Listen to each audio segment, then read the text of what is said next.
சத்தியம் நமக்குள் வேர் கொண்டு வளரதான் நம்ம கிறிஸ்துவுக்குள்ள நல்லா வளர்றோம். பிரேயர்ல வளர்ந்திருக்கிற என்பது வளர்ச்சின்னு நான் சொல்ல மாட்டேன். இப்ப நம்ம சொல்லுவோம்னா, ஒரு வண்டி இருக்கு, வண்டி ஓடணும்னா என்ஜின் இருக்கு, டயர் இருக்கு, பிரேக் இருக்கு, கிளட்ச் இருக்கு, கியர் இருக்கு, ஸ்டியரை இருக்கு, ஆக்சிலேட்டர் இருக்கு, எல்லாம் இருக்கு. இந்த ஸ்டியரிங் பிடிச்சிருக்க ஒருத்தர் வண்டிக்கு மேல ஏறி உட்காந்துட்டு ஸ்டியரிங்க பிடிச்சு நல்லா போட்டு திருப்புனா அது திரும்பாம இருக்கு அப்படின்னு சொன்னா நம்ம யோசிக்கணும், ஏதோ ப்ராப்ளம் இருக்கு. வண்டிக்கு ஸ்டியரிங் இருக்கு, எல்லா வண்டிக்கும் ஸ்டியரிங் இருக்கு. ஸ்டியரிங்க நம்ம திருப்புகிறோம் அப்படின்னா வண்டி திரும்பணும். வண்டி திரும்பல் அப்படின்னா, ஸ்டியரிங் திருப்பியும் வண்டி திரும்பல் அப்படின்னா அதுல ஒரு ப்ராப்ளம் இருக்கு. என்ன ப்ராப்ளம்னா, வண்டியுடைய ஸ்டியரிங் என்ஜினோட இணைக்கப்படலன்னு அர்த்தம். என்ஜினோட வீலோட இணைக்கப்படலன்னு அர்த்தம், திரும்ப மாட்டேங்குது. அல்லேலூயா. அது போலதான் நாவுல ஜெபம் பண்றதுக்கு நிறைய பேர் கலைகளை கற்றிருக்காங்க, நிறைய பிரசங்கங்கள் பண்ணப்படுது. நான் வச்சு வளவளன்னு ஜபிக்கிறதுனால எல்லாம் நடக்குது என்பது எல்லாருடைய கருத்து. நாவு இருதயத்தோட இணைக்கப்பட்டிருக்கிறது என்பதை அறிகிற அறிவு நமக்கு முக்கியம். இருதயத்துல எப்படி இருக்குதோ அந்த இருதயத்திலிருந்து பேசுகிற வார்த்தை தான் ஜெபமாக இருக்கணும். இருதயத்தின் நிறைவினால் வாய் பேசும் என்று வேதம் சொல்லுது. நம்முடைய நாவு வளவளா பேசுற அந்த நாவுல அதிகாரம் இருக்கு, வல்லமை இருக்கு என்று வேதம் நமக்கு நிறைய பிரசங்கம் பண்ணி இருக்கு. நாவின் அதிகாரத்துல மரணமும் ஜீவனும் இருக்கு. ஆமென். அதனால நாவ எடுத்தோன்னு 1000 ஸ்தோத்திர பலி பண்ணோன்னு எல்லாம் நடந்துரும். காலையில சாயங்காலம் காலையில ஒரு ஜெபம், மத்தியானத்தில் ஒரு ஜெபம், அந்தி சந்தி மத்தியானத்துல ஜெபம் நடந்துரும். உபவாசம் பண்ணா நடந்துரும். ஜெபம் பண்ணுங்க, பாஸ்டர்களுக்கா ஜெபம் பண்ணுங்க, அதுக்கா ஜெபம் பண்ணுங்க, இதுக்கா ஜெபம் பண்ணுங்க. அந்த ஜெபம் இந்த அர்த்தம் என்ன என்றால், நாவுல வளவளா ஆண்டவரே அது இதுன்னு வசனங்களை சொல்லி ஜெபம் பண்ணா கிடைக்கும் என்பது தவறு. இந்த நாவு இருதயத்துல இணைக்கப்பட்டிருக்கு, இருதயத்தோடு இணைக்கப்பட்டிருக்கிறது. அல்லேலூயா. கர்த்தர் ஸ்தோத்திரம். வாசித்து பாருங்கள், மத்தேயு எழுதின சுவிசேஷம் 12ஆம் அதிகாரம் 34வது வசனம். பிரியம்பாம்பு குட்டிகளே, நீங்கள் பொல்லாதவர்களாய் இருக்க நலமானவைகளை எப்படி பேசுவீர்கள்? இருதயத்தின் நிறைவினால் வாய் பேசும். இருதயத்தின் நிறைவினால் வாய் பேசும். இருதயம் மிக முக்கியம். பொல்லாதவைகளை பேசுகிற இருதயம், புறங்கூறுகிற இருதயம், மற்றவங்களை நோண்டி பார்க்கிற இருதயம், எண்ணங்களும் சிந்தனைகளும் வேறையா இருக்க, நினைவுகள் வேறையாக இருக்க, எண்ணம் வேறையாக இருக்க, மனசு வேறையா இருக்க, அதெல்லாம் இருதயத்தில் வச்சுக்கிட்டு இந்த பக்கம் ஒரு பகுதியில நல்ல ஜெபம் விசுவாசிக்கிற ஆண்டவரே அதப்பா இதப்பான்னு சொல்லி ஜெபம். இருதயத்தில் நிறைந்திருக்கிற காரியங்கள் ஒரு நாள் முழுக்க என்ன நிறைந்திருக்கும் யோசித்து பாருங்க. வாழ்க்கை முழுவதும் என்ன நிறைந்திருக்கிறதோ அதுதான். அதுல ஒரு பகுதி எல்லாத்தையும் ஒதுக்கி அப்படி மூடி வச்சுட்டு இந்த பக்கம் கொஞ்ச நேரம் ஜெபம் பண்ணுவோம். அது ஜெபம் அல்ல. விடிய ஜெபம் பண்ணாலும் ஜெபம் அல்ல. ஜெபத்திற்கு மிக முக்கியம் இருதயம் முக்கியம். இருதயம் எப்படி சுத்தமாகுதோ, பரிசுத்தம் அடைகிறதோ அந்த அளவில் தான் வாய் பேசும். வாய் பேசுகிற காரியம் அப்பதான் நிறைவேறும். ஆமென் சொல்லுவோமா? இருதயத்துல பொல்லாத சிந்தனைகள். வாசிப்போம். மார்க்கு எழுதின சுவிசேஷம் 7ஆம் அதிகாரம் 20வது வசனத்திலிருந்து வாசிப்போம்.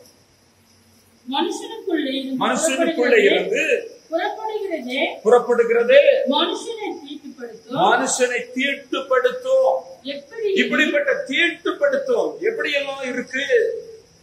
அது இல்ல என்கிட்ட அப்படின்னு சொன்னா நான் பேசுற ஜெபம் கேட்கப்படும், நான் சொல்லுகிற ஜெபம் கேட்கப்படும். என்னுடைய ஜெபத்தில் அதிகாரமா இருக்கும், வல்லமையாக இருக்கும், ஆற்றலாக இருக்கும். மனுஷனுக்கு உள்ளிருந்து புறப்படுகிறது மனுஷனை தீட்டுப்படுத்தும். வாயில என்ன புறப்படுது? தீட்டுப்படுத்தும். ஏன்னா உள்ள இருக்கிறதெல்லாம் தவறானது. இறுதி சுத்தமாக்காமல் எது ஜெபம் பண்ணாலும் கேட்கப்படாது. ரட்சிக்கப்பட்டிருக்கிறோம், இறுதி சுத்தமானதா? ஏன்னா நான் சும்மா லொலன்னு பேசுறதில்ல, இது இருதயத்தோடு உள்ளத்தோடு ஆழமாக இருதயத்தோடு இணைக்கப்பட்டிருக்கிறது. இருதயத்துல நிறைவுனால தான் வாய் பேசணும்னு சொல்லப்படுது. மனுஷனுக்கு உள்ளிருந்து புறப்படுகிறது மனுஷனை தீட்டுப்படுத்தும். பாருங்க, எல்லாம் எதெல்லாம் உள்ள இருக்குதா? எப்படி எனில் மனுஷனுடைய இருதயத்துக்குள்ள இருந்து பொல்லாத சிந்தனை இருக்கு. இருக்கான்னு பாருங்க. பொல்லாத சிந்தனை நிறைந்த ஒரு ஆண், ஒரு பெண், ஒரு வாலிபன், ஒரு வாலிப பிள்ளை, ஒரு தாய், ஒரு தகப்பன் என்ன சொன்னாலும் கேட்கப்படாது. உள்ள இருக்கிறது பொல்லாத சிந்தனை. இல்லைன்னு யார் சொல்ல முடியும்? அந்த பொல்லாத சிந்தனையோடு இணைக்கப்பட்டதுதான் நாவு. அல்லேலூயா. மனுஷனுடைய இருதயத்திற்குள் இருந்து பொல்லாத சிந்தனைகளும் விபச்சாரம் நிறைஞ்சிருக்கு. மோசமான எண்ணங்களும் சிந்தனைகளும் விபச்சாரங்களும் நிறைந்திருக்கு. இதிலிருந்து புறப்படுகிற சபை எப்படி கேட்கப்படும்? வேசித்தனங்களும் கொலைபாதகங்களும் மற்றவங்களை எப்படியா அடிச்சு நொறுக்கி நாசம் பண்ணுகிற வார்த்தைகள் இருக்கு. மோசமா மற்றவங்களை பற்றி பேசுகிற கொலைபாதகமான காரியங்கள் இருக்கிறது, களவுகள் இருக்கிறது, பொருளாசைகள் இருக்கிறது, துஷ்ட தனங்கள் இருக்கிறது, கபடு, காமவிகாரம், அன்கண்ணு, தூஷணம், பெருமை, மதிகேடு, இதெல்லாம் உள்ள உட்கார்ந்துட்டு இதை வச்சு ஜெபம் நாவல அதிகாரம் இருக்காது, நாவல பவர் இருக்காது.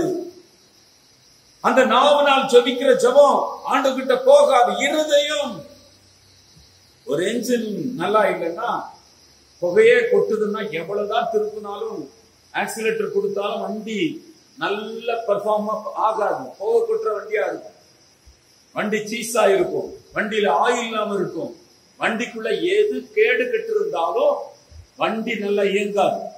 ஜெப வாழ்க்கை என்பது இருதயத்தோடு கனெக்ட் பண்ணப்பட்டிருக்கிறது. அது நாவல வெளியே வருது. நாவல வெளியே வருகிற காரியம் நன்றாக இருந்தால் நல்ல ஜெபமா இருக்கும். நாவல வெளியே வருகிறது நல்ல அந்த வார்த்தை மட்டும், இது எல்லாம் அங்க ஒதுக்கி அடைச்சு வச்சுக்கிட்டு இந்த பக்கம் மட்டும் ஆண்டவரே நம்புகிறேன், விசுவாசிக்கிறேன், அதப்பா இதப்பான்னு சொல்கிற அந்த இருதயத்தோடு கடைக்கப்பட்ட அந்த நாவினால் பேசுகிற ஜெபம் கேட்கப்படுவதில்லை.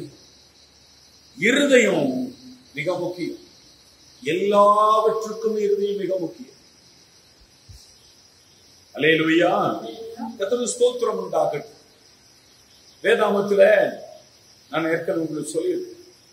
வேதாமத்தை நீங்க உற்று பார்த்தீங்கன்னா குடும்ப வாழ்க்கையை குறித்து அதிகமாக எழுதப்பட்டிருக்கிறதை நீங்க பார்க்க முடியும்.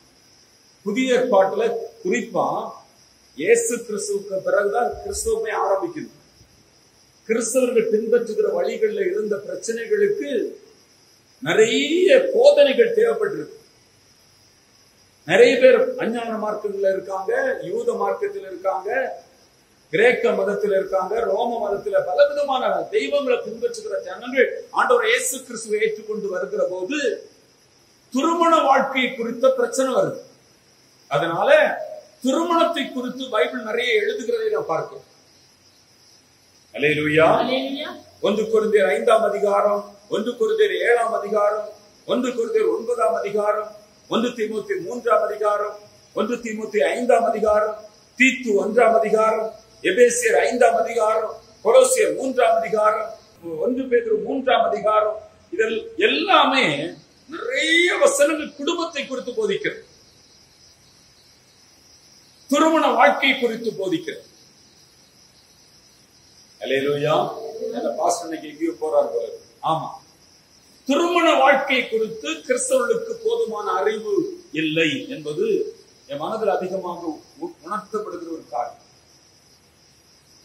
கிறிஸ்தவ வாழ்க்கை, ஆமென். அப்ப கிறிஸ்தவர்களாக வருகிறவர்களுக்கு திருமண வாழ்க்கை குறித்த அறிவு இல்லை என்றால் பிரச்சனைகள் இருக்கும். திருமண வாழ்க்கை அவர்களுக்கு போராட்டமாக இருக்கும், கண்ணீராக இருக்கும். இயேசு கிறிஸ்துவ கூட திருமண வாழ்க்கை குறித்து சொல்லி இருக்கிறார். மத்தேயு 19 அதிகாரத்திலே சொல்லுகின்றார், மார்க் 10 அதிகாரத்திலே சொல்லுகின்றார், லூக்கா 16 அதிகாரம் 20 அதிகாரங்களிலே திருமண வாழ்க்கை குறித்து, குடும்ப வாழ்க்கை குறித்து ஆண்டவர் பேசுகிறார். எங்களுக்கு எல்லாம் நாங்க கல்யாணம் ஆனவங்க, திருமணம் எங்களுக்கு நல்லா தெரியும், திருமண வாழ்க்கை இதெல்லாம் நம்ம கருதுகிறோம், நினைக்கிறோம். ஆனா பொதுவாக திருமண வாழ்க்கை கிறிஸ்தவத்திலே ஃபெயில் ஆகிக் கொண்டிருக்கிறது. கிறிஸ்துவுக்குள்ள வந்த பிறகு திருமணத்தை குறித்து அறிவு இல்லாததினாலே, அறியாமையினாலே திருமண வாழ்க்கை நிறைய பிளவுகளும் பிரிவினைகளும் பிரச்சனைகளும் போராட்டங்களும் டைவோர்ஸ்களுமாக இருக்கிறது. இந்த டிவோர்ஸ்கள் ஏன் ஏற்படுகிறது? நிறைய வழக்குகள், நிறைய பேர் பிரிந்து போகிறார்கள். ஏனென்றால் கோர்ட்ல வழக்கு, போலீஸ் ஸ்டேஷன்ல வழக்குகள் கிறிஸ்தவர்களுக்கு இருக்கிறது பரிதாபமான காரியம். அல்லேலூயா. கிறிஸ்துவுக்குள் ஒருத்தர் வந்துட்டாரு, ஞானஸ்நானம் எடுத்துட்டா, தண்ணிக்குள்ள மூழ்கி எழும்பி மனமாற்றம் அடைந்து கிறிஸ்துவுக்குள்ள வந்தா எல்லாம் அவர் கரெக்டா இருவார் என்பது அர்த்தம் அல்ல. எல்லா துறை கிறிஸ்தவ போதனைகள் அவர் கொடுக்கப்படும், அவர் வளரும்படி. ஆமென் சொல்லுங்களேன். அல்லேலூயா. ஒரு கிறிஸ்தவன் ஆகிவிட்டால், ஒரு கிறிஸ்துவுக்குள் வந்தா புது சிருஷ்டி, உடனே எல்லாம் அவன்கிட்ட மாறாது. அதுல ஒன்று குடும்ப வாழ்க்கை குறித்த அறிவு, போதனை ஒரு கிறிஸ்தவனுக்கு, ஒரு கிறிஸ்தவனுக்கு தேவை. அல்லேலூயா. அது அறியணும். ஒரு கொள்கை இருக்கணும். கிறிஸ்தவ வாழ்க்கையில குடும்பத்துக்கு ஒரு கொள்கை இருக்கிறது, ஒரு கோட்பாடு இருக்கிறது, ஒரு பிரின்சிபல் இருக்கிறது. இதை அருமையான கர்த்தருடைய பிள்ளைகளாகி நாம் அறிந்து கொண்டால் ஆசீர்வாதமாக இருக்கும். இது அறியாத கிறிஸ்தவம் இன்றைக்கு தத்தளிக்கிறது, தடுமாறுகிறது, போராட்டங்கள் நிறைந்திருக்கிறது. மேல நாடுகள்ல அதிகமாக நீங்க பாத்தீங்கன்னா குடும்ப வாழ்க்கையில ஒரு கல்யாணம் வாழ்க்கை என்பது 10 பேர் இருக்காங்கன்னா 2 பேர் சக்சஸ் ஆன வாழ்க்கை நடத்துகிறது இல்ல. 2 குடும்பம், 10 குடும்பத்தை எடுத்துக்கிட்டீங்கன்னா 8 குடும்பங்களும் டைவோர்ஸ்கள் தான் கிறிஸ்தவ ஃபேமிலிஸ்ல. திருமணம் என்பது எங்கிருந்து வந்தது, எப்படி இருந்தது, யார் செய்யணும், என்ன பண்ணணும் என்பது அறிவாக போதிக்கப்படுறதில்லை. சபைகளுக்கு சொல்லப்படுகிறது இல்லை. அல்லேலூயா. இப்பதான் கிறிஸ்துக்குள்ள வந்தாலும் சரி, எத்தனை வருஷத்துக்கு முன்னால கிறிஸ்துக்குள்ள வந்தாலும் சரி, குடும்பத்தை குறித்த அறிவு நமக்கு மிக முக்கியம். திருமணத்தை குறித்த அறிவு நமக்கு ரொம்ப முக்கியம். ஆமென் சொல்லுவோமா? கர்த்தருக்கு ஸ்தோத்திரம். என்னுடைய இளம் வயதுகளில் சொல்லப்பட்டதை இன்னும் சிறப்பான வாழ்க்கை என்னால வாழ்ந்திருக்க முடியும் நினைக்கிறேன். கர்த்தருக்கு ஸ்தோத்திரம். நல்லா கவனிக்கிறீங்க.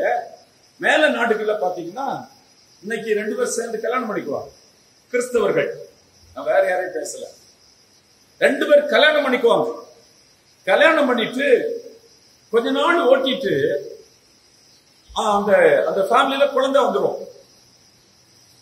பிரச்சனை என்னன்னா, கொஞ்சம் லேட்டா சில பையங்க எல்லாம் பயங்கரமான கொலைக்காரர்களா, குடிகாரர்களா, மோசமான பசங்களா அந்த மேல நாட்டுல இருக்காங்கன்னா அதுக்கு அடையாளம் என்னன்னா உடைந்த குடும்பம். இந்த பையனுக்கு அம்மா ஒரு கல்யாணம் பண்ணிடுவார். தனக்கு புருஷனை விட்டுட்டு இன்னொரு கல்யாணம் பண்ணிக்குவார்.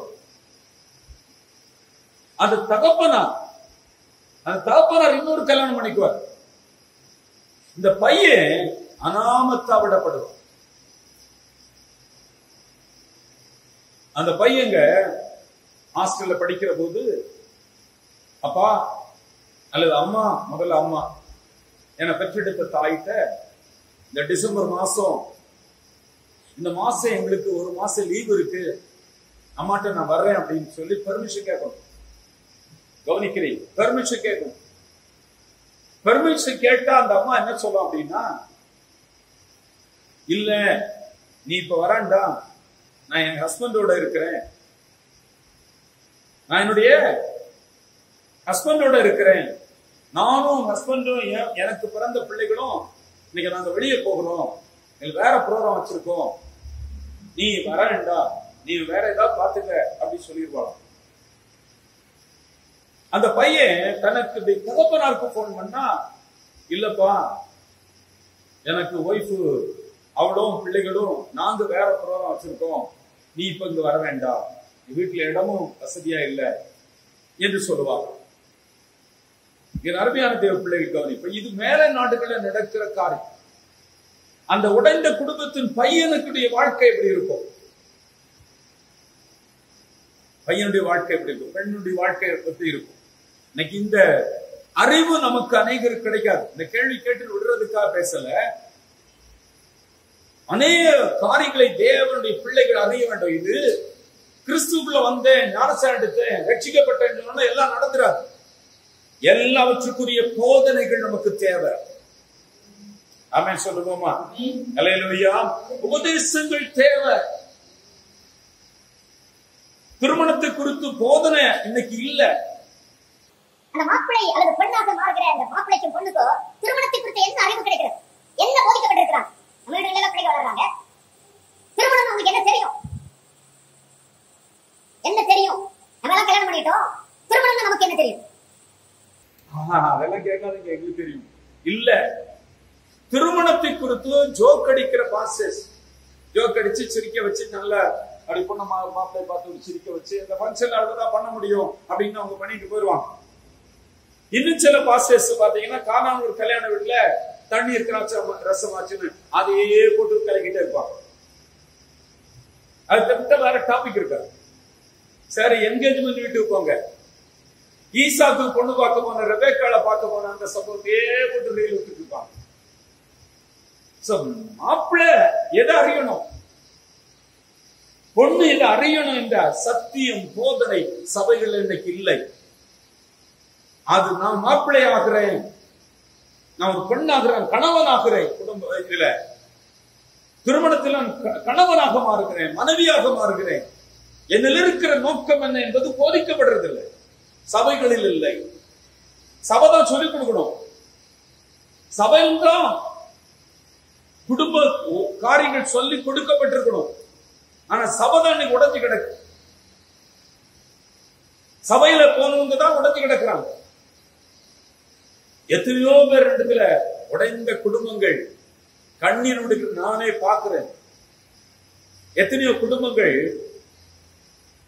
உறவுகள் உடைஞ்சி ஒரே வீட்டுக்குள்ள வாழ்கிற பார்க்கிறேன், பிரிஞ்சு கிடக்கிற பார்க்கிறேன், டைவோர்ஸுக்காக எழுதி கொடுத்து பிரிவினை காத்திருக்கிற பார்க்கிறேன்.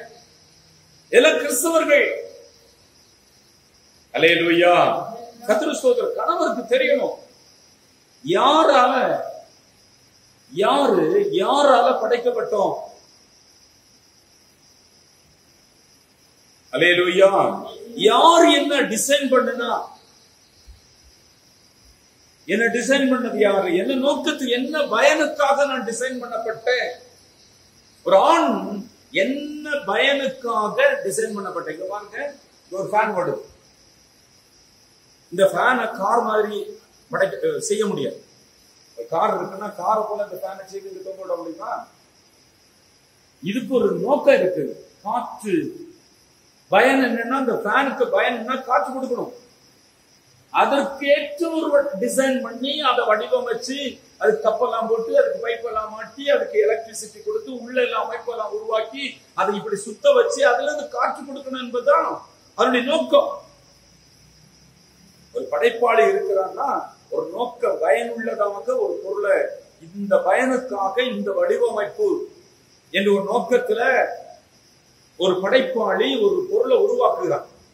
சேர்ல உட்கார்ந்து இருக்கோம், நம்ம எல்லாரும் சேர்ல உட்கார்ந்து இருக்கோம். இதை ஒருத்தர் என்ன செய்யறான்னா உட்கார்றதுக்காக யோசிக்கிறான், எப்படி உட்கார வைக்கலாம். உட்காரணும்னா என்ன பண்ணலாம்?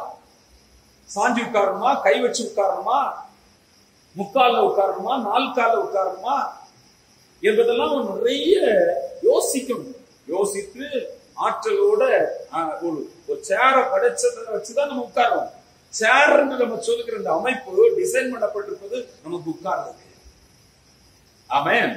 தேவன் மனிதனை ஆணை படைத்திருப்பதற்கு ஒரு டிசைன் பண்ணி இருக்கிறாரு, ஒரு பெண்ணை டிசைன் பண்ணி இருக்கிறாரு. அந்த நோக்கம் அறியாம இந்த உலகத்துல வாழ்கிற அத்தனை காரியங்களும் வேஸ்ட். அல்லேலூயா. ஒரு பயனுள்ள பாத்திரமாக ஒவ்வொருத்தரும் டிசைன் பண்ணப்பட்டிருக்காங்க. ஆமென் சொல்லுவோமா? இது யார் போதிக்கிறது? எங்க போதிக்கப்படுது? இன்னைக்கு நம்முடைய குடும்பங்கள்ல இந்த அறிவு நமக்கு இருக்கா? நல்லா கவனிக்க. ஒரு பொருள், ஒரு காணிக்கை பெட்டி செய்திருக்கு அல்லது ஒரு ஜெப விண்ணப்ப பெட்டி செய்திருக்கு அப்படின்னா அது ஒரு நோக்கம் இருக்கு. அது என்ன பயனுக்காக செய்யப்பட்டிருக்கு? ஏறி உட்கார்றதுக்கோ இதுக்கு மேல ஏறி நிக்கிறதுக்கு இல்ல. விண்ணப்பங்களை எழுதி அந்த பாக்ஸ்ல அதுல ஒரு ஓட்டை போட்டிருக்குன்னா அதுல வழியா உள்ள போடணும். அதுக்கு ஒரு லாக் பண்ணப்பட்டிருக்கு. அது திறக்கிறதுக்கு, கூடுறதுக்கு, வைக்கிறதுக்கெல்லாம் ஒரு வசதியா அது ஒரு பயனுள்ளதாக வடிவமைக்கப்பட்டிருக்கு. அதுபோல எல்லா விதத்திலும் மனிதன், ஒரு ஆண் ஒரு பெண் வடிவமைக்கப்பட்டிருக்கிறார். ஆமென் சொல்லுவோமா? நீங்க எதுக்கு படைக்கப்பட்டீங்கன்னு சொல்ல முடியுமா? தெரியுமா? யாரா சொல்ல முடியுமா? இதை நமக்கு போதிக்கிறாங்களா? இல்ல. சபைகளில் இது சொல்லப்படல. சும்மா பிரேயர் பற்றி சொல்லிட்டாங்க, உபவாசத்தை பற்றி சொல்லிட்டாங்க. அது ரொம்ப நல்லா இருக்கு, இது நல்லா இருக்கு. ஆனா என்னை எதற்காக டிசைன் பண்ணினார் ஆண்டவர்? இந்த டிசைனுக்குள்ள நான் என்ன நோக்கம் உள்ள வைக்கப்பட்டிருக்கிறது என்பதெல்லாம் அறிவது மிக முக்கியம். அல்லேலூயா. கர்த்தருக்கு ஸ்தோத்திரம். சில வாரங்கள் குடும்ப வாழ்க்கை குறித்து உங்களோடு பேசுவேன். இது பலருக்கு பிரயோஜனமாக மாறும் என்று கருதுகிறேன். அல்லேலூயா. கர்த்தருக்கு ஸ்தோத்திரம். ஜெபிக்க கற்றுக்கொண்டாச்சு, போதும். ஆனா ஒண்ணும் நடக்கல. வாழ்க்கை இன்றைக்கு அநேகருக்கு உடைந்து போயிருக்கிறது.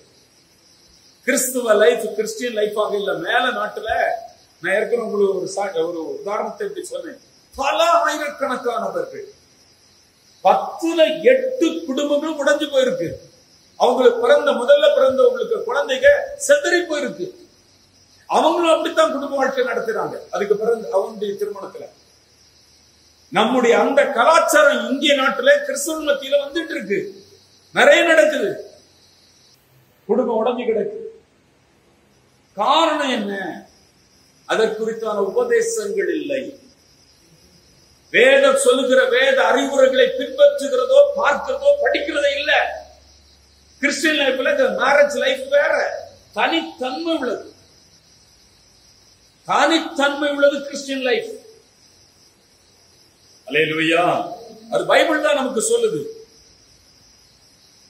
ஆனா உலகம் என்ன சொல்லுது? கிறிஸ்தவங்க என்ன நினைக்கிறான்னா, இது ஒரு சரீர தேவை இருக்கு. ஒரு ஆணுக்கு ஒரு சரீர தேவை இருக்கு, ஒரு பெண்ணுக்கு ஒரு சரீர தேவை இருக்கு. இதை பூர்த்தி செய்யும்படியாக திருமணத்தை ஏற்படுத்தி ஒரு சட்டப்பூர்வமா கல்யாணம் பண்ணி வச்சிருக்கிறது.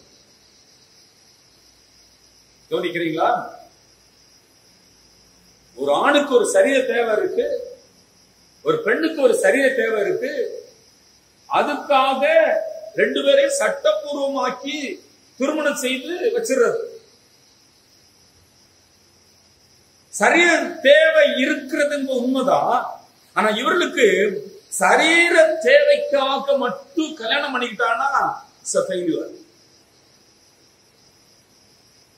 அல்லேலூயா. அதுக்கு ஒரு சரீரம் பிடிச்சிருந்தா போதும், முகம் லட்சணமா இருந்தா போதும், பார்க்க பிடிச்சிருக்கணும், அவ்வளவுதான். அல்லேலூயா. பார்க்கிறது பிடிச்சிருக்கணும், அதுதான் நோக்கம். இல்லை, அந்த நோக்கத்தோட யாராவது அப்படி திருமணம் செய்து கொண்டா தவறானது. ஆமென் சொல்லுவோமா? எனக்கு இந்த முகம் ரொம்ப பிடிச்சிருக்கு, அழகு, ஐயோ அப்படின்னா ஒரு ஆணுக்கு முகம் பிடிச்சிருக்கு, ஒரு பெண்ணுக்கு முகம் பிடிச்சிருக்கு, சரீர முகபாவனை பார்த்து பிடிச்சிருக்குன்னா அது தவறு. அல்லேலூயா. கர்த்தருக்கு ஸ்தோத்திரம். சத்தமா சொல்லுவோமா? ஒரு பொண்ணுக்கு 2 இன்ச் கம்மியா இருக்கு, வேண்டாம் வேண்டாம் வேண்டாம், அது வேற கம்மியா இருக்கு. சரீர அளவை வைத்து சரீர தேவைக்காக, அதுக்கு சரீர தேவைக்கு என்ன வேணும்? ஒரு ஒரு மேலோட்டமான ஒரு அமைப்பு வேணும், அவ்வளவுதான். அல்லேலூயா. சரீர அமைப்பு அல்ல, 2 இன்ச் குறைவா இருக்கு, எனக்கு அது வேண்டாம், இந்த பொண்ணு எனக்கு வேண்டாம். கருப்பா சிவப்பா இருந்தா போதும். கருப்பா கருப்பாட்டா இருக்கு வேண்டாம், சிவப்பாட்டு இருக்கா, அந்த பொண்ணு அந்த பையன் ரொம்ப அழகா இருக்கா. நம்ம பேசுகிற வார்த்தைகளை யோசித்து பாருங்க. பையன் ரொம்ப அழகுங்க. கல்யாணம் பண்றதுக்கு அழகு ஒரு காரணமா? அழகு வச்சு ஒரு பொண்ண கல்யாணம் பண்ணிக்கிட்டா, ஒரு ஆணை கல்யாணம் பண்ணிக்கிட்டா சக்சஸா இருக்குமா? இருந்திருக்கா?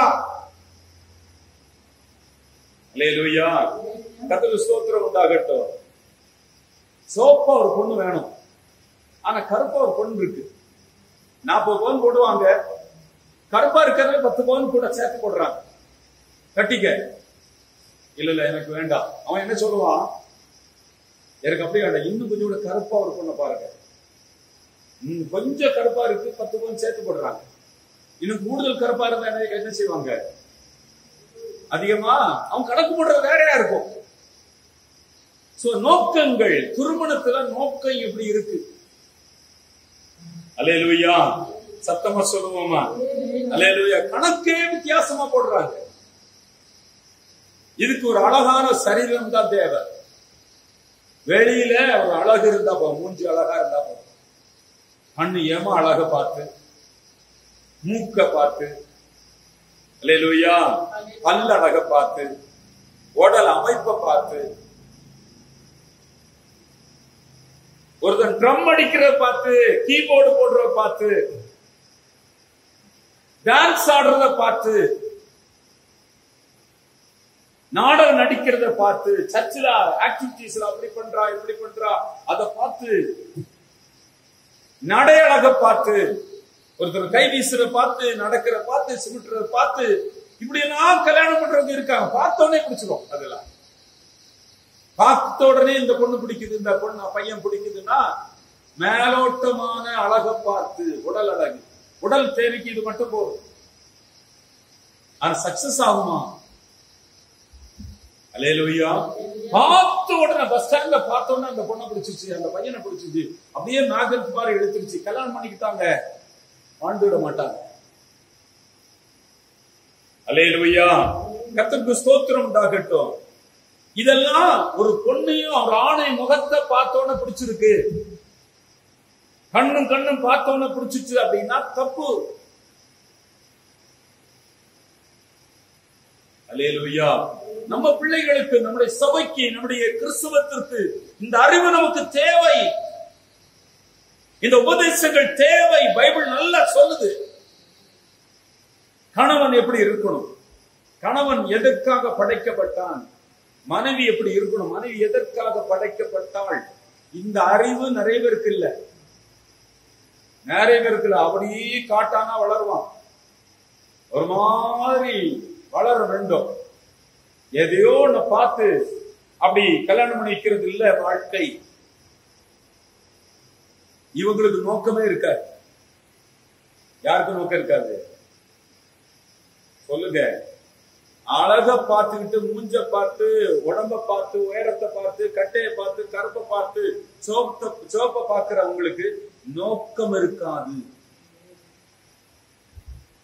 உள்ள நோக்கம் ரொம்ப முக்கியம். ஆமென் சொல்லுவோமா?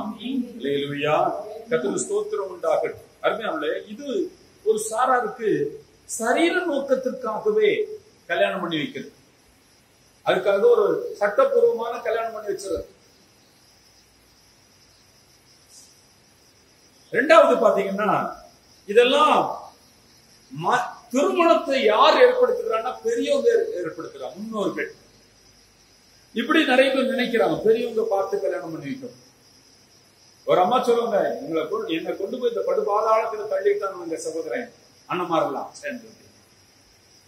அல்லேலூயா. இப்படி நிறைய பேர் சொல்றவங்க இருக்காங்க.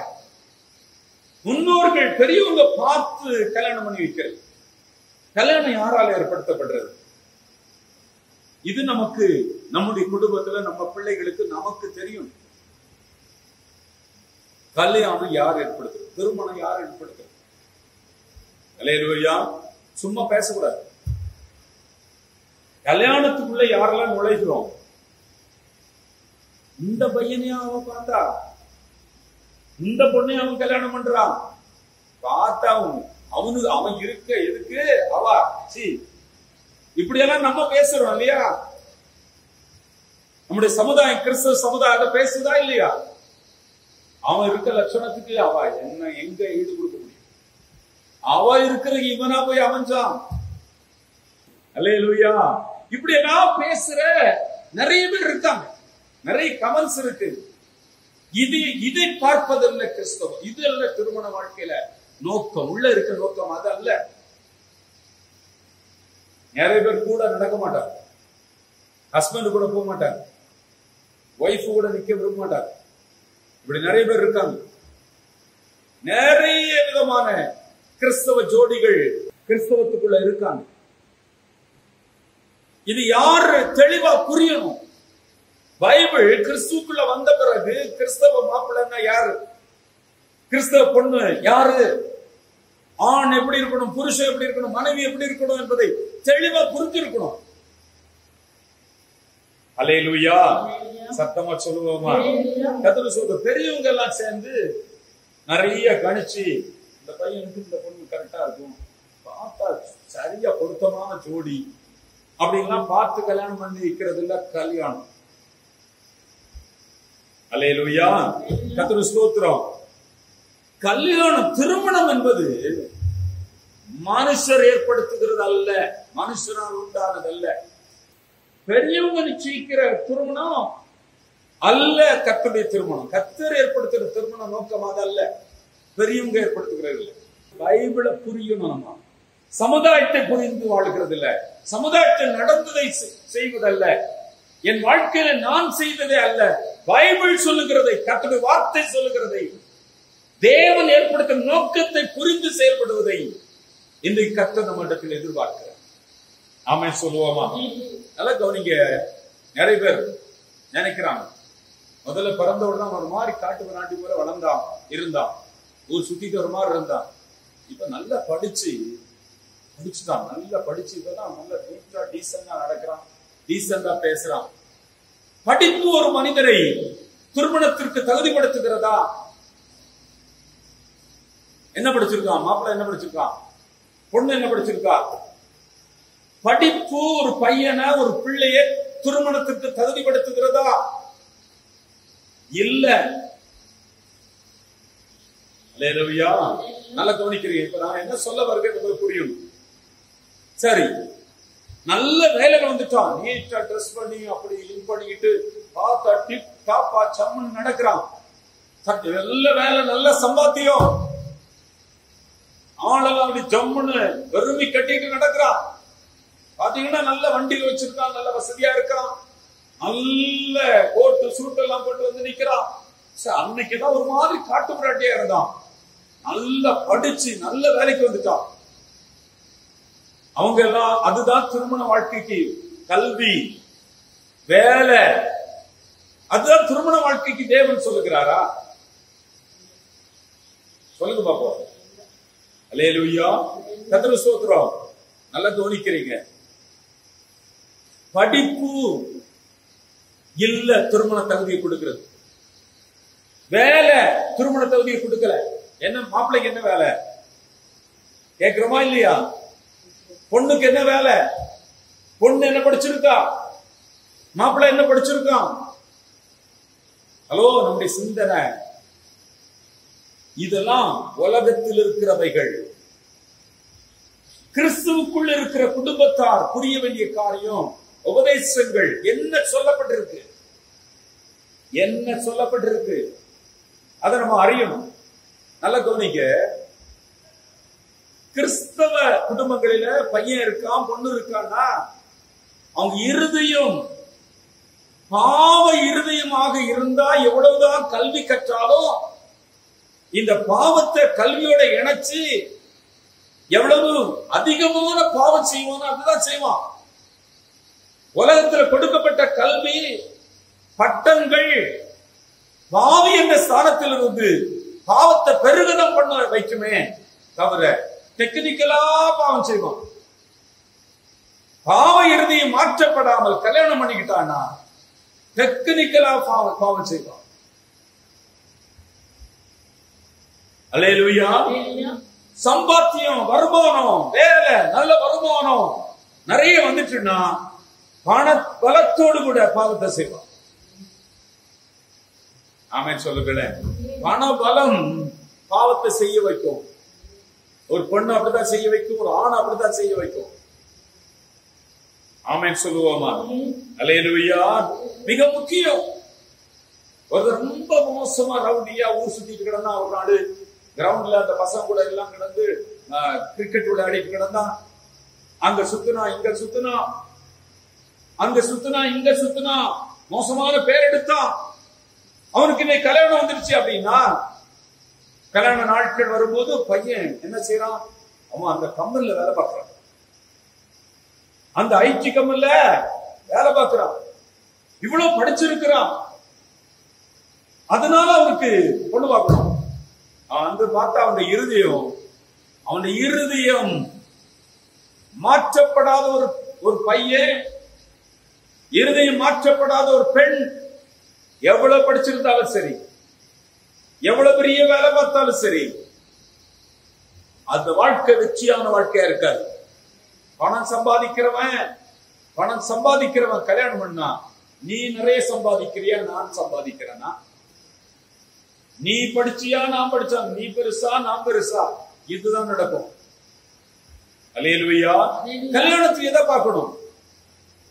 இருதயம் மாறாத திருமணங்கள். அழகு இருந்து பிரயோஜனம் இல்லை. இருதயம் மாற்றப்படாத கவர்ச்சி. அழகா இருக்கிறான், கவர்ச்சி இருக்கு, இருதயம் மாற்றப்படல. கவர்ந்து முகத்தை பார்த்து கவர்ந்தவன் விழுந்தான். அல்லேலூயா. திருமணங்கள் ஏன் கிறிஸ்தவ வாழ்க்கையில ஃபெயிலியர்ஸ்? நோக்கங்கள் அறியல. என்ன எதற்காக நான் படைக்கிறேன்? இந்த சேர் எதுக்காக படைக்கப்பட்டிருக்கு? எனக்கு அந்த நோக்கம் தெரியும்னா ஏறி உட்கார்ந்துக்குவேன், ஜம்முன்னு கம்ஃபர்டபுளா உட்கார்ந்துக்குவேன். கார் எதுக்கு படைக்கப்பட்டிருக்குன்னு அறிஞ்சுட்டா கார்ல ஏறி உட்கார்ந்து வண்டி ஓட்டி நான் இடங்களுக்கு போயிட்டு வருவேன். என்ன எதற்கு படைக்கப்பட்டிருக்கிற இந்த பயன், என்ன பயன் இருக்கு? நான் எதற்காக படைக்கப்பட்ட அறிஞ்சிருந்தா மிக அற்புதமான காரியங்கள் நடக்கும். அல்லேலூயா. கர்த்தருக்கு ஸ்தோத்திரம். நிறைய பசங்க எல்லாம் வளர்ந்துட்டு இருக்காங்க என் கண்ணு முன்னாடி. இருதயம் மாற்றப்படாத எந்த படிப்பு இருந்தாலும் சரி, இருதயம் மாற்றப்படாத எந்த ஸ்டைல் இருந்தாலும் சரி, இருதயம் மாற்றப்படாத எவ்வளவு திறமைகள் இருந்தாலும் சரி, இருதயம் மாற்றப்படாமல் எவ்வளவு சம்பாதித்தாலும் சரி, அவ்வளவோ குடும்ப வாழ்க்கை வெற்றி அல்ல. ஆமென் சொல்லுவோமா? பாவியுடைய இருதயம் மாறாம எவ்வளவுதான் செய்தாலும் பாவத்தோட இணைந்த கல்வி பெரிய பாவத்தை செய்ய வைக்கும், டெக்னிக்கலா பாவத்தை செய்ய வைக்கும். நீங்க பாத்தீங்கன்னா வீட்டுல மொபைல் கொடுத்து பாருங்க, இருதயம் மாற்றப்படாத பையன் கேம் விளையாடிட்டு இருப்பான். மொபைல கொடுத்து பாருங்க, பொண்ணுகளுக்கு கான்டாக்ட் எல்லாம் அங்க வந்துட்டு போயிட்டு இருக்கும், பிளாக் பண்ணி வச்சிருப்பான். இன்ஸ்டாகிராம்ல இருப்பான், பேஸ்புக்ல இருப்பான், வாட்ஸ்அப்ல இருப்பான். அல்லேலூயா. இருதயம் மாற்றப்பட வேண்டும். வேதம் சொல்லுகிறது, எரேமியா தீர்க்கதரிசியின் புத்தகம் 17ஆம் அதிகாரம் 9வது வசனத்தை நாம் வாசிப்போம். எல்லாவற்றை பார்க்கிலும் இருதயமே திருக்குள்ளதும் மகா கேடுள்ளதுமாய் இருக்கிறது. இருதயம் திருக்குள்ளதும் மகா கேடு நிறைந்த ஒரு பையன், ஒரு பெண், ஒரு ஆண், ஒரு கணவன், ஒரு மனைவி, எந்த வீட்டில் இருந்தாலும் சரி, இருதயம் திருக்கா இல்லையான்னு நம்ம கண்டுபிடிச்சிடலாம். கொஞ்ச நாள் அவங்க அப்படியே கூட இருந்து கவனிச்சோம்னா திருந்தவே இல்லை அந்த கேஸ். கிறிஸ்தவத்துக்குள்ள வந்திருப்பாங்க, ரட்சிப்பின் அனுபவத்தை பெற்றிருப்பாங்க, இருதயம் மாற்றப்படல. திருக்குள்ள ஒரு இருதயத்தோடு இணைக்கப்பட்ட ஒரு லைஃப், திருக்குள்ள இருதயத்தோடு இணைக்கப்பட்ட ஒரு அழகு, மகா கேடு நிறைந்த இருதயத்தோடு இணைக்கப்பட்ட ஒரு படிப்பு, திறமை, தாளந்து, அறிவு, சம்பளம், வருமானம், இருதயம் திருக்கா இருக்கு. இதெல்லாம் பாவத்தை செய்வதற்காக பயன்படும். அல்லேலூயா. பாவத்தை செய்வதற்காக பயன்படும். இவையெல்லாம் இல்ல. முதல்ல நமக்கு தேவை, நமக்கு ஆண்டவர் தேவை. ஆமென் சொல்லுவோமா? முதலாவது இயேசு கிறிஸ்துவின் அவர் கொடுக்கிற ரட்சிப்பு முதல்ல தேவை. அது யாராக இருந்தாலும் கிறிஸ்துவுக்குள்ள கிறிஸ்துவ குடும்பத்துக்குள்ள இருக்கிறவர்களுக்கு ரட்சிப்பு மிக முக்கியம். இரண்டாவது, திருமணத்தை குறித்த உபதேசம் வாலிப இளைஞர்களுக்கு தேவை, வாலிபர்களுக்கு தேவை, குடும்ப வாழ்க்கையில பிரவேசிப்பவர்களுக்கு தேவை, குடும்ப வாழ்க்கை நடத்துகிறவங்களுக்கு தேவை. அல்லேலூயா, கர்த்தருடைய ஸ்தோத்திரம். இது மிக முக்கியம். கிறிஸ்தவ வாழ்க்கையினுடைய வெற்றி அந்த கிறிஸ்தவ உபதேசத்துல இருக்கு. குடும்ப வாழ்க்கை குறித்த உபதேசம் ரொம்ப படிக்கணும், கேட்கணும். ஆனா பிரசங்கம் பண்றப்படுறது இது ரொம்ப முக்கியம். நம்முடைய சபைகள்ல மக்களுக்கு, நமக்கு, நம்முடைய குடும்பங்களுக்கு தேவை தேவை. ஆமென் சொல்லுவோமா? வேற எல்லா சப்ஜெக்டும் இருக்கும், குடும்ப வாழ்க்கையை குறித்தோ திருமண வாழ்க்கை குறித்தோ சப்ஜெக்டுகள் நம்ம சபைகள்ல இருக்காது. இல்லாதனால, மக்களுக்கு அந்த அறிவு இல்லாதனால, ரட்சிக்கப்பட்டு உள்ள வந்துட்டான், அவன் ஞானஸ்நானம் பெற்றவன், அவன் அபிஷேகம் பெற்றிருக்கான் அப்படின்லாம் சொல்லுவாங்க. அந்த திருமணத்தை குறித்த அறிவு இல்லாதபடினால நிறைய ஃபெயிலியர்ஸ். ஆமென் சொல்லுவோமா? இதனால கோர்ட்டுக்கெல்லாம் போறாங்க. என்னைக்காவது ஒரு குடும்ப வாழ்க்கையை குறித்து கட்டுகிற உபதேசம் கோர்ட்டு சொல்லி கொடுத்திருக்கா? பள்ளிக்கூட சொல்லி கொடுத்திருக்கா? படிச்சவங்க யாராவது சக்சஸ் ஆன வாழ்க்கை வாழ்கிறாங்களா? படிப்பு ஒரு நல்ல பெஸ்ட் குடும்ப வாழ்க்கை கொடுத்திருக்கா? நல்ல வேலையில இருக்கிறவங்க நல்ல பெஸ்ட் லைஃப் கொடுத்திருக்கிறானா? இல்ல. கோர்ட்ல போய் குடும்ப வழக்கு, குடும்ப நீதிமன்றங்கள்ல நிறைய இருக்கு, அங்க உங்களுக்கு கிடைக்காது. நிறைய டிவில பாருங்க, அந்த டிவி இந்த டிவி எல்லாம் குடும்ப பிரச்சனைகள் எல்லாம் உட்கார வச்சு நிறைய டிபேட்டுகள் நடக்கும். இவங்க அங்கெல்லாம் உட்கார்ந்து இருப்பாங்க. எந்த குடும்ப பிரச்சனையாவது கேட்கறது அப்படியே அவங்க அசிங்கமான காரியங்கள் எல்லாம் முன்னால கொண்டு வந்து நிறுத்துவாங்க. பிரயோஜனம் இல்ல. குடும்பம் எங்க கட்டப்படணும்னு வேதம் நமக்கு சொல்லிக் கொடுக்கிறது. அல்லேலூயா, வேதம் நமக்கு சொல்லிக் கொடுக்கிறது. இந்த அறிவு நம்முடைய பிள்ளைகளுக்கு தேவை, திருமணம் செய்ய போறவர்களுக்கு தேவை, திருமணமானவர்களுக்கு தேவை. ஆமென் சொல்லுவோமா? அல்லேலூயா. திருமணத்தை குறித்து நல்ல கண்ணோட்டம் பைபிள் தான் நமக்கு கற்றுக் கொடுக்குது. வேற எங்கேயும் நீங்க பார்க்க முடியாது. எந்த புத்தகத்திலோ, எந்த மதத்திலோ, எந்த மார்க்கத்திலோ திருமணத்தை குறித்தான நல்ல போதனை கண்ணோட்டம் நமக்கு சொல்லிக் கொடுக்கப்படல. அல்லேலூயா சொல்லுவோமா? எபேசியருக்கு எழுதின நிருபத்துக்கு வருவோம். 5ஆம் அதிகாரம் 22வது வசனத்திலிருந்து நாம் படிக்க போகிறோம். மனைவிகளே, கர்த்தருக்கு கீழ்ப்படிகிறது போல உங்கள் சொந்த புருஷனுக்கும் கீழ்ப்படியுங்கள். கிறிஸ்து சபைக்கு தலைவராய் இருக்கிறது போல புருஷனும் மனைவிக்கு தலையாய் இருக்கிறான். அவரே சரீரத்துக்கு இரட்சகராய் இருக்கிறார்.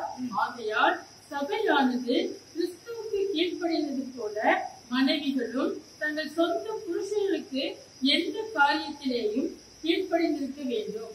புருஷர்களே, உங்கள் மனைவிகளில் அன்பு கூறுங்கள். அப்படியே கிறிஸ்துவும் சபையில் அன்பு கூர்ந்து தாம் அதை திருவசனத்தை கொண்டு தன்னை முழுகினால் சுத்திகரித்து பரிசுத்தமாக்குகிறதற்கும் கரைகளை முதலானவர்கள் ஒன்றும் இல்லாமல் பரிசுத்தமும் பிரேசிதமான மகிமையுள்ள சபையாக அதை தமக்கு முன் நிறுத்திக் கொள்வதற்கும் தம்மை தாமே அதற்காக ஒப்புக் கொடுத்தார். அப்படியே புருஷர்களும் தங்கள் மனைவிகளை தங்கள் சொந்த சரீரங்களாக பாவித்து அவர்களில் அன்பு கூற வேண்டும். தன் மனைவியில் அன்பு கூறுகிறவன் தன்னைத்தான் அன்பு கூறுகிறான். தன் சொந்த மாம்சத்தை பகைத்தவன் ஒருவனும் இல்லையே. கர்த்தர் சபையை போஷித்து காப்பாற்றுகிறது போல ஒவ்வொருவரும் தன் மாம்சத்தை போஷித்து காப்பாற்றுகிறான். நாம் அவருடைய சரீரத்தின் அவயங்களாலும் அவருடைய மாம்சத்திற்கும் அவருடைய எலும்புகளுக்கும் உரியவர்களாகவும் இருக்கிறோம். இது நிமித்தம் மனுஷன் தன் தகப்பனையும் தன் தாயையும் விட்டு தன் மனைவியுடன் இசைத்து இருவரும் ஒரே மாம்சமாய் இருப்பார்கள். இந்த ரகசியம் பெரிது. நான் கிறிஸ்துவை பற்றியும் சபையை பற்றியும் சொல்கிறேன். எப்படியும் உங்களில் அவன் தன்னிடத்தில் அன்பு கூறுவது போல தன் மனைவியிடத்திலும் அன்பு கூற கடவன். மனைவியும் புருஷனிடத்தில் பயபக்தியாய் இருக்க கடவன். நல்லா கவனிக்கிறீங்க, ரொம்ப முக்கியம். இன்னைக்கு கிறிஸ்தவ குடும்பங்களில ஏகப்பட்ட பிரச்சனை, ஏகப்பட்ட பிரிவினை, போராட்டம், பிளவுகள், டைவோர்ஸ்கள், இதெல்லாம் கிறிஸ்தவ குடும்பத்துல இருக்கு. இன்னைக்கு நம்ம பிரேயரை பத்தி பிரசவம் பண்ணி நல்ல ஆவியில் நிரம்பி ஜெபம் பண்ணிட்டோம்னா இன்னைக்கு பிரசவம் நல்லா இருக்கும். இந்த பிரசவத்துல யாருக்கு இன்ட்ரெஸ்ட் இருக்காது, காதே இருக்காது, மனதே இருக்காது. ஏன்னா கிறிஸ்தவத்துல இதெல்லாம் தள்ளப்பட்ட போதனைகள். இது இல்லாதனால கிறிஸ்தவம் இன்னைக்கு சீரழிகிறது. அல்லேலூயா.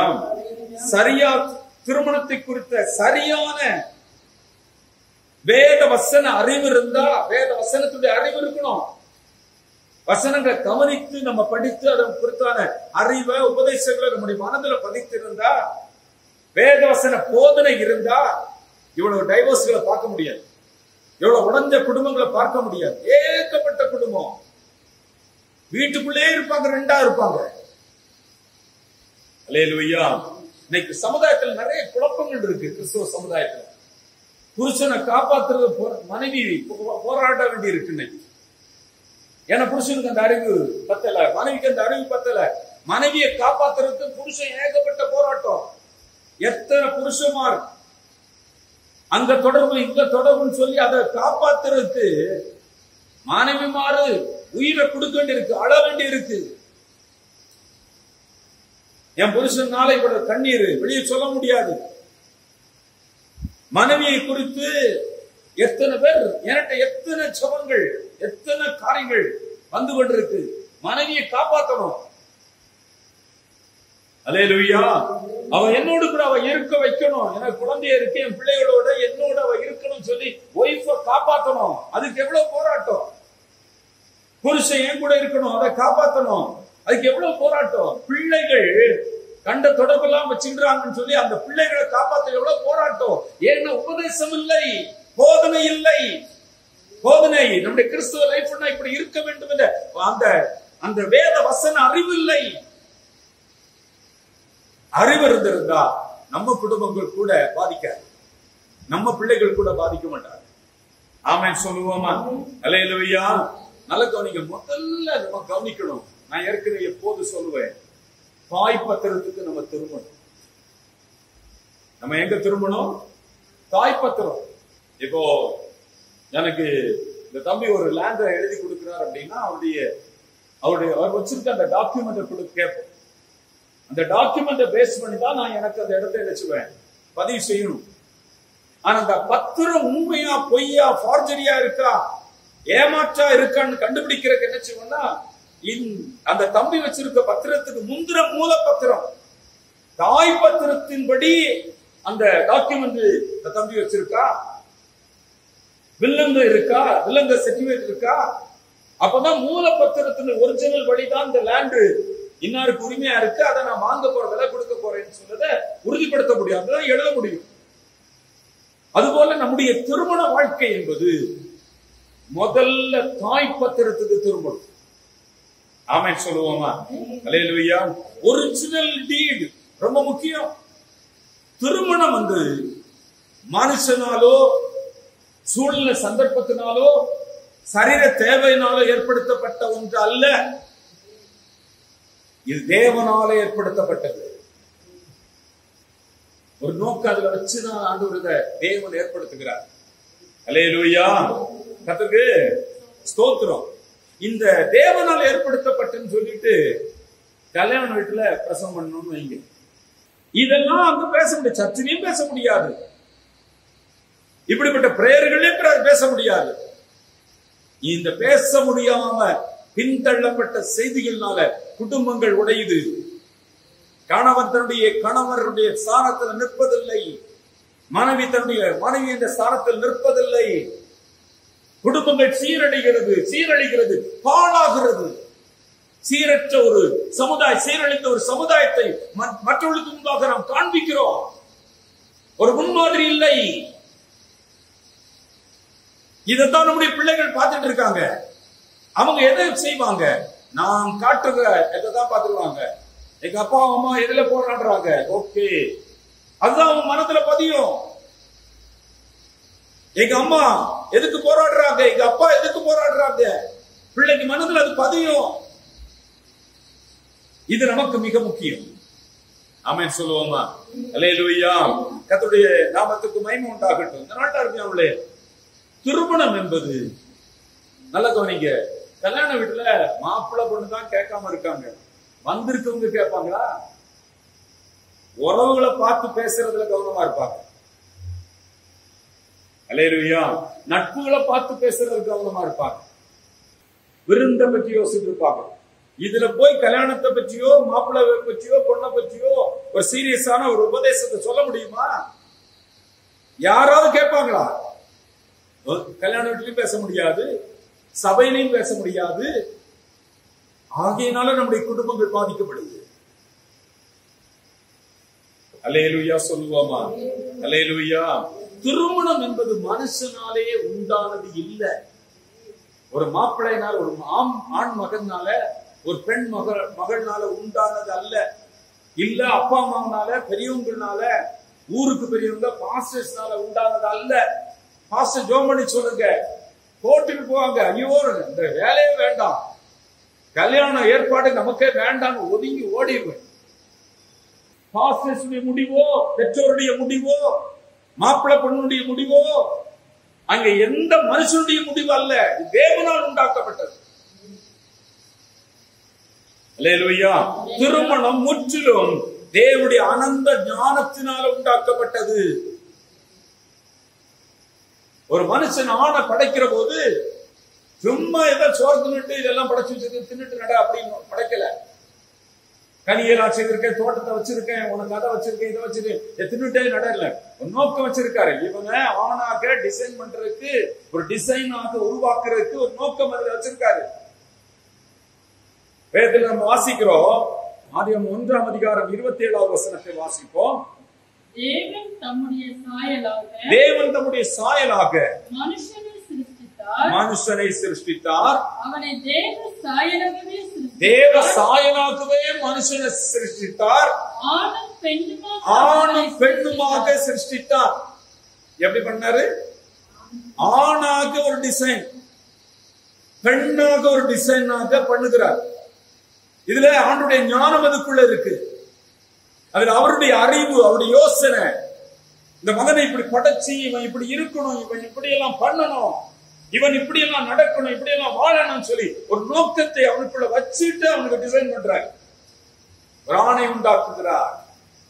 நான் ஏற்கனவே சொன்ன ஃபேனு காற்று கொடுக்கிறதாக இருக்கணும் சொல்லி இதற்கென்று ஒரு டிசைன், ஒரு ஆணுக்கு ஒரு டிசைன் ஆண்டவர் ஏற்படுத்துகிறார். எல்லாரையும் ஒரு ஆணாகவே படைக்கல. எல்லாம் ஃபேன் அப்படியே இருக்கு, எல்லா ஃபேனும் ஒண்ணுதான், காற்று கொடுக்கிற வேலை. கொஞ்சம் ஸ்லோவா ஓடும், கொஞ்சம் ஃபாஸ்டா ஓடும், ஃபேன் ஒண்ணுதான். ஆண் என்று பெண் என்று படைக்கிறார். ரெண்டு பேரை படைக்கிறாரு. ஒரே ஆணா படைச்சு போட்டு விட்டுருக்கலாம், ஒரே பொண்ணா படைச்சு போட்டிருக்கலாம். ஆனா ரெண்டு பேரை படைக்கிறார்னா ரெண்டு பேருக்குள்ளேயும் தேவன் ஒரு நோக்கத்தை வைக்கிறார். அந்த நோக்கத்தை புரியணும். ஒரு ஆண் மகன், ஒரு வாலிபன் புரியணும், ஒரு பெண் புரியணும். ஆண்டவர் இதுக்கென்று நிறைய நேரம் செலவிடுகிறார். ஆண் மகனை படைக்கிறதுக்கு நிறைய நேரம் செலவிடுகிறார். இவன் காலம் ஒரு ஆண் எப்படி இருக்கணும், ஒரு ஆண்டத்துல என்னெல்லாம் காணப்படணும் என்பதெல்லாம் யோசித்து யோசித்து அவருடைய அனந்த ஞானத்துல, அவருடைய ஆற்றலில், அவருடைய அறிவுல, அவருடைய தெளிவான மனநிலையில அந்த ஆணை உருவாக்குறார். தெளிவான மனநிலையோட. நான் உங்களுக்கு சொல்ல வேண்டாம், ஒரு ஓவியன் எடுத்துக்குவோம். ஒரு ஓவியன் படம் வரைகிறான். எதை பார்த்து வரைகிறது அது ஒரு காப்பி. ஆனா நான் எதுவுமே பார்க்காம வரைகிறேன் அப்படின்னா எனக்குள்ள நிறைய கற்பனையா இருக்கு, அறிவு இருக்கு, ஆற்றல் இருக்கு, நிறைய யோசிச்சு வச்சிருக்கேன். இது ஒரு ஆணா வரையணுமா பொண்ணா வரையணுமா மனசுக்குள்ள இருக்கு. ஒரு ஆணை வரையணும்னா இவன் இளம் வயதுல உள்ளவன வரையணுமா, சின்ன குழந்தையா வரையணுமா, ஒரு கணவராக வரையணும், ஒரு முதியவராக வரையணுமா என்பதெல்லாம் என் மனசுல இருக்கணும். அப்ப அந்த ஆண் மகனுக்கு முடி எப்படி வைக்கணும், என்ன கலர்ல வைக்கணும், எவ்வளவு நீளத்துல வைக்கணும், இது ஆணாக வரையணுமா, பெண்ணாக வரையணுமா, ஒரு படுத்திருக்கிறவனாக வரையணுமா, நிக்கிறவனாக வரையணுமா, சீரியஸா பார்க்கிறவனாக வரையணுமா, கண் எப்படி இருக்கணும், மூக்கு எப்படி இருக்கணும், இதெல்லாம் மனசுக்குள்ள நிறைய வச்சுக்கிட்டு தான் என்ன செய்ய முடியும், வரைய முடியும். நிறைய யோசனை பண்ணணும், நிறைய சிந்திக்கணும், நிறைய திட்டமிடணும், நிறைய அறிவை பயன்படுத்தணும். அப்பதான் ஒரு நல்ல ஓவியத்தை கொடுக்க முடியும். ஆண்டவர் ஒரு ஆணை படைப்பதற்கு முன்பாக எவ்வளவு யோசனை பண்ணியிருப்பார், எவ்வளவு அறிவை பயன்படுத்தி இருப்பார், எவ்வளவு ஞானத்தை பயன்படுத்தி இருப்பார். ஒவ்வொரு உலகத்தை படைக்கிற நேரங்களில் அவர் எவ்வளவு யோசித்திருப்பார்.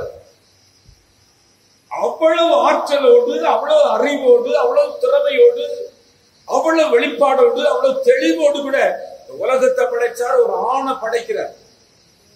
அந்த ஆணை படைச்ச அந்த நோக்கத்தை ஒரு ஆண் அறிந்து கொண்டால், அதை புரிஞ்சுக்கிட்டா, இப்ப சேரை பயன்படுத்துற மாதிரி, சேர் உட்கார்ந்து பயன்படுத்துற மாதிரி, ஒரு ஆண் படைக்கப்பட்ட நோக்கத்தை ஒவ்வொரு ஆண்களும் புரிந்து கொண்டால், ஒரு பெண்ணை படைக்கப்பட்ட நோக்கத்தை ஒவ்வொரு பெண்களும் புரிந்து கொண்டால், புரிய முடியல, நான் ரட்சிக்கப்பட்ட, ஓகே, பைபிள் எனக்கு என்ன சொல்லுகிறது, அந்த உபதேசத்தை பின்பற்றினால், அந்த வசனங்களை படித்தால், அதை அறிந்து கொண்டால், எவ்வளவு மேன்மையான சக்சஸ் ஆன ஒரு குடும்ப செய்தி. ஆமென் சொல்லுவோமா? அல்லேலூயா. ஒரு ஆண தனி வடிவமைப்பு, ஒரு பெண்ணை தனியான ஒரு வடிவமைப்பை உண்டாக்கி இவர்களை இணைக்கிற இணைப்புல திருமணம், ஒரு குடும்ப நோக்கத்தோடு கூட தேவன் ஒரு ஆணையும் பெண்ணையும் படைக்கிறார். குடும்பம் அதுக்குள்ள நோக்கமா இருக்கு. ஆமென் சொல்லுவோமா? குடும்பம் என்ற நோக்கம் தேவனால் உண்டாக்கப்பட்டது. உலகத்துல எந்த மனுஷனும் எந்த தெய்வங்களோ உருவாக்குனதுல. அப்ப நம்ம குடும்பம் எங்க ஆரம்பிக்கணும்? தேவன் ஒரு ஆணை படைச்சு அதுக்கு ஒரு வடிவத்தை கொடுக்கிறாரு, ஒரு பெண்ணை படைச்சு டிசைன் பண்ணி ரெண்டு பேரும் குடும்ப வாழ்க்கையில இணைச்சா குடும்பம் ஆவாங்க. இவங்க இணைக்கப்படணும், இவங்க இணைஞ்சு வாழணும், இவங்க ஒரு மாம்சமா இருக்கணும் என்பதெல்லாம் தேவன் நியமித்த கட்டளைகள். தேவனே அப்படி உண்டாக்குறாரு. பெட்ரோல் போடுற வண்டிக்கு பெட்ரோல் தான் போடணும், அப்பதான் ஓடும். டீசல் போடுற வண்டிக்கு டீசல் தான் போடணும், அப்பதான் ஓடும். இந்த ஆணும் பெண்ணும் புரிந்து வசனங்கள், உபதேசங்கள், கிறிஸ்தவ உபதேசம் என்ன சொல்லுது என்று அறிந்து ரெண்டு பேரும் திருமணம் செய்தாதான் அதுல வருகிறதா குடும்ப வாழ்க்கை. குடும்பம் அங்கதான் உருவாக்குது. மனுஷன் உருவாக்குறது குடும்பம் அல்ல, திருமணம் மனுஷன் உண்டாக்குறது அல்ல. தேவனுடைய அனந்த ஞானம் அதுக்குள்ள இருக்கு. ஹல்லேலூயா. கர்த்தருக்கு ஸ்தோத்திரம் உண்டாகட்டும். அவர் மனசுல வச்சு இந்த ஆண் இப்படி இருந்தா, இந்த பெண் இப்படி இருந்தா, இவங்க ரெண்டு பேரும் சேர்ந்து திருமண வாழ்க்கையில இணைந்து கொண்டா குடும்ப வாழ்க்கை துவங்கும் என்பதை கர்த்தர் அழகாக விளக்கி கொடுக்கிறார். இது நம்ம புரியும், நம்ம பிள்ளைகள் புரியும், நம்முடைய குடும்பங்கள் புரியும், ரட்சிக்கப்பட்ட அத்தனை பேரும் புரியணும். ஆமென் சொல்லுவோமா? அல்லேலூயா. கர்த்தருக்கு ஸ்தோத்திரம். குடும்ப வாழ்க்கையில உறவுல வாழ வேண்டும் என்று ஆண்டவர் நம்மை உருவாக்கி இருக்கார்கள். ஆதியாகமம் 2ஆம் அதிகாரம் 24வது வசனத்தை நாம் வாசிப்போம். இது நிமித்தம் புருஷன் தன் தகப்பனையும் தன் தாயை விட்டு தன் மனைவியோடு இசைந்திருக்க இருப்பான். அவர்கள் ரெண்டு பேரும் ஒரே மாம்சமா இருப்பாங்க. புரியணும், தேவன் எதற்கு படைச்சிருக்காருன்னா, நானும் என் கணவரும் நானும் என் மனைவியும் ஒரே மாம்சமா இருக்கணும். திருமணத்தில் அதுதான் தேவனுடைய நோக்கம். அல்லேலூயா. நோக்கம் வைத்துதான் குடும்பமாக்குகிறார். குடும்பம் வந்து நானும் பார்த்ததுனால நாங்க ரெண்டு பேரும் கல்யாணம் பண்ணிட்டோம் இல்ல, குடும்பம் ஆகாது, அது உடையும். அல்லேலூயா. ஆண்டவர் ஏற்படுத்துகிற காரியத்தை புரியணும். எதற்காக ஒரு ஆணை படைச்சிருக்காரு, அந்த நோக்கம். பெண்ணை எதுக்கு படைச்சாரு, அந்த நோக்கம். ரெண்டு பேரும் புரிஞ்சு அவங்க வேக சித்தத்தின்படி திருமணம் செய்து கொண்டு வசனத்துல சொல்லப்பட்ட உபதேசங்களை பின்பற்றி நடக்கிற போது மட்டும்தான் கிறிஸ்தவ வாழ்க்கை வெற்றியாக இருக்க முடியும். ஆமென் சொல்லுவோமா? கர்த்தருக்கு ஸ்தோத்திரம். இது நிமித்தம் புருஷன் தன் மனைவியோடு இசைந்திருக்க கடவன். மாத்திரமல்ல, இவர்கள் ஒரே மாம்சமாய் இருப்பார்கள். இது முதல்ல எப்படி இருப்பாங்க? ஒரே மாம்சம். நிறைய வீடுகள்ல பெற்றோர் கல்யாணம் பண்ணி வச்சுக்கிட்டு அவன் அவளுக்கு கூட போயிடுவான். அதனால பையனை விடாம வச்சுருப்பாங்க. அவன் பக்கமா போயிடுவான் என்று பொண்ணை விடாம வச்சிருப்பாங்க. எத்தனை குடும்பங்களை பெற்றோர்கள் தேவன் இணைத்து ஒரே மாம்சமா, ஒரே சிந்தையா, ஒரே குடும்பமா வாழ வேண்டிய கணவர்களை உடைச்சவங்க எத்தனை பேர் இருக்காங்க? மகனை வாழ்க்கையை உடைச்சு போட்டவங்க, பொண்ணுக்கு வாழ்க்கையை உடைச்சு போட்டவங்க எத்தனை பேர் இருக்காங்க? யோசித்து பாருங்க. எனக்கு பையனுக்கு கல்யாணம் பண்ணி வச்சு நான் சொல்றபடி நான் சொல்ற பொண்ணுதான் கட்டணும். அல்லேலூயா. என்ன இப்படி எல்லாம் சொல்றாங்க. எஸ், நாங்க பார்த்து கொடுக்கறதா நீ கல்யாணம் பண்ணணும், நாங்க சொல்றதா நீ செய்யணும். தேவன் தரணும்.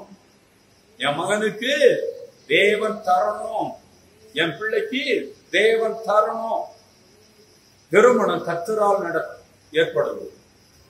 ரெண்டு பேரும் பையனும் பிள்ளையும் பார்த்து கண்ணு பார்த்துட்டாங்கன்னா அது தேவனுடைய நடத்துதல் இல்ல. அல்லேலூயா. அரேஞ்ச்டு மேரேஜ், பெற்றோர்களால் திருமணத்தை ஏற்படுத்தி கொடுக்கிறதும் திருமணமான சக்சஸ் ஆன வாழ்க்கை இல்ல. கண்ணும் பார்த்து ஒருத்தருக்கு ஒருத்தர் புரிஞ்சு செய்கிறதும் திருமண வாழ்க்கை சக்சஸ் ஆனது அல்ல. தேவனால் நியமிக்கப்பட்டதை புரிந்து தேவனிடத்துல கேட்டு வெற்றி உள்ள ஒரு வாழ்க்கைக்கு கணவரை தேடுகிறவன், மனைவியை தேடுகிறவள், அல்லேலூயா, இவங்களுடைய வாழ்க்கை தான் தேவனுடைய உபதேசத்தின்படி வாழுகிற வாழ்க்கை தான் வேறு வெற்றி உள்ள வாழ்க்கையாக இருக்க முடியும். ஆமென் சொல்லுவோமா? அல்லேலூயா. கர்த்தருக்கு ஸ்தோத்திரம் உண்டாகட்டும். அதனால இதுக்கு இடையில இருக்குதே ஒரு பையன், இவன் என்ன விட்டு போயிடக்கூடாது, இவன் என்ன விட்டு போயிடக்கூடாது. அதனால பையனை கையில போட்டு வச்சுக்கணும். அவ பக்கமா இழுத்துட்டு போனா எங்களை யார் பாக்குறது, எங்களை யார் பார்க்கிறதுங்கிற திட்டங்கள் எல்லாம் உள்ள வச்சீங்கன்னா பிள்ளைகள் வாழ்க்கை தேவன் விரும்புகிற ஆசீர்வாதமான வாழ்க்கையாக இருக்கவே இருக்காது. ஆமென் சொல்லுங்களேன். சொல்ல மாட்டீங்களே? ஏன்னா நிறைய யோசனையில இருக்கு, நிறைய யோசனைகள் இருக்கு. மிக முக்கியம், நிறைய நம்முடைய மனதில் பதித்திருப்பது பைபிள் படி இல்லை, வேதத்தின்படி நம்முடைய வாழ்க்கையை அமைக்கணும். வேதம் என்பது ஒரு பிரின்சிபலை கொடுக்குது. ரெண்டு காரியம் சொல்லி கொடுக்கும். பைபிள்ல ரெண்டு இருக்கு. நல்ல உபதேசம், உபதேசத்தை கை கொள்ளுதல், நடைமுறைப்படுத்துதல். இந்த கடைபிடிக்கிற கிறிஸ்டியன் லைஃப். உபதேசங்கள் இல்லாத சபையா இருக்க முடியாது. சும்மா பிரேயர் பிரேயர் பிரேயர் பிரேயர், அபிஷேகம் அபிஷேகம் அபிஷேகம் இல்ல, அது வெற்றியான வாழ்க்கையை கொடுக்காது. ஆமென் சொல்லுவோமா? அது ஒரு பகுதி. ஆனா நல்ல உபதேசங்களை பைபிள் ரெண்டு காரியம், ஒன்று உபதேசத்தை சொல்லும், ரெண்டு கை கொள்ளும்படி வழிகாட்டும். ரெண்டையும் செய்கிறதா ஒரு வெற்றி உள்ள கிறிஸ்தவ ஜீவியம். கர்த்தர் நம்மை ஆசீர்வதிப்பாராக. அடுத்த வாரத்துல திரும்பவும் நம்ம தொடரும். வெற்றியுள்ள வாழ்க்கை கர்த்தருடைய கர்த்தர் படைத்த படைப்பின் பின்னணியில வாழ்வதுதான் வெற்றியுள்ள வாழ்க்கை. கர்த்தர் நம்மை ஆசீர்வதிப்பாராக. ஆமென்.